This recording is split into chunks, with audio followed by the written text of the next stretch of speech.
Another big crowd settling in here for the second annual Lumberjack competition put on by the town of Lyster, just outside of Quebec City, and staged by Hugues Filion. Another great job put on by Hugues here. We're heading into the double buck event. We have two pair of American competitors. We got Billy Cornelius and Chris Sikora taking on the Maulers, Trevor and Nick. And this is a father-son combo. I know, Rod, you got a special place in your heart for father and son combos. Have two boys of my own, Bill. Always great to compete with them, but of course they've set me aside now. They team up with one another. Trevor's got a great partner, Nick. He's a big young lad. They're quiet boys, but they let their gear do the talking. They're definitely sawing specialists coming up here from Vermont, taking on Cornelius and Sikora. Going to be a great race, and they're doing two cuts. Two cuts, Bill. They've listened to us. These saws are so fast, you might as well make the two cuts. It shows a whole lot more skill going from one cut to the next. Oh, it makes it a lot more challenging. You can see both teams have a struggle to get into their second cut. Cornelius and Sikora are now lagging behind. Moeller win the heat. That was a fairly close heat, but you guys could have won that if you didn't have a hard time in the second cut. That's our first time cutting together, so I was pretty happy with the first two cuts that we've ever made. That was all the practice that we ever had, so actually I was pretty happy with that. Billy's never run this saw before, and this is actually a yellow poplar saw. It's not even an aspen saw, so it's set up really aggressive, so I mean, it was kind of interesting. Well, did you learn something on the first cut with sawing with Mr. Sikora here? Yeah, I mean, on the first cut, it's just kind of getting the feel of him, and I kind of figured out what he'd saw like, so I think the second cut went off a little better. We had a little bobble on the start, but, you know, once we got through that, I think overall we cut it better on the second cut. Heading into heat number 2 of the double buck, we got Calvin Willard and Vince Maciel taking on Dave Gribe and Craig Morris. Once again, 4 Americans.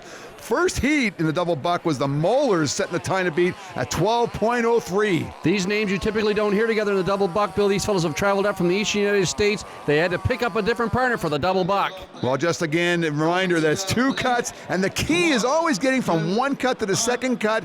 If you can make it flawlessly, you're going to have a good time, and your saw is doing the work. Look at Maciel. He's a sawing expert. His cross-cut saw, it's a Mercier saw. Look how fast it's cutting this wood. Morris and Grime on the right-hand side really struggling. Maciel and Willard win the heat. So when you got a lefty in the crowd there, you're both pulling the same side of the saw. Just tell me what kind of complications there are for that.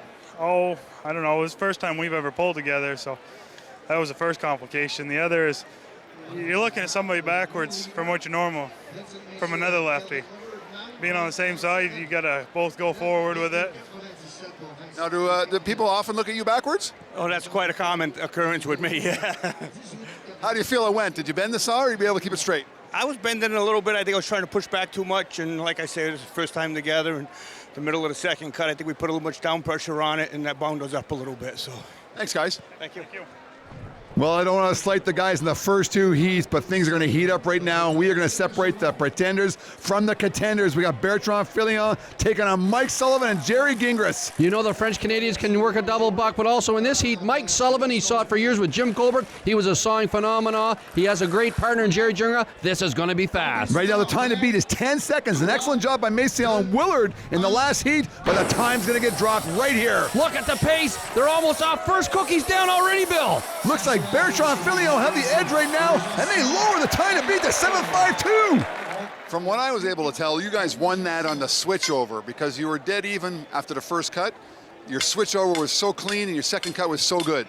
Yes, Bill, that's right. We had a very good switch on the second cookie. Coming up with half a stroke in the air, full speed in the cookie. I think that's what helped up to catch up with Jerry and Mike. Now, I know you guys don't practice a lot. You live miles apart. What do you talk to each other about before you start? Good speed, good pressure, use the whole tool, and don't make any mistake. Well, look at that, Rod. We've lowered the time to beat by almost 2.5 seconds by Bertrand Filion, clocking in at 7.52. And now we're looking at Mercier and Jewett. They've been all over the world sawing together, taking on Lambert and Gaston Deperry, a pair that have been working together for years as well. 3 of these guys actually file cross-cut saws. JP Mercier does it full-time. Mercier and Jewett are current world record holders right now, Bill. This is going to be fast. Fasten your seatbelt. 7.52 is the time to beat. Watch the speed and working together are these guys. Mercier and Jewett down through the first cut. Deperry and Lambert right behind them. Mercier and Jewett win the double buck with a 6.61. So when you guys are world-class sawing partners, what are the small things you work on? I mean, of course, you push hard, speed, all those sort of things. What's a small thing that you work on? I would say the most important is straight off the top. To have the most amount of width as possible, But when I'm pulling, Dave give me weight, and he has to push the stud to me according with the weight he's putting on. Being synchronized. Being synchronized is the biggest key. That is the biggest key. Well, the technical experts will float to the top of the water in the double buck. Fillion and Bertrand doing a great job coming second. Jewett and Mercier lay down a picture-perfect cut to take first.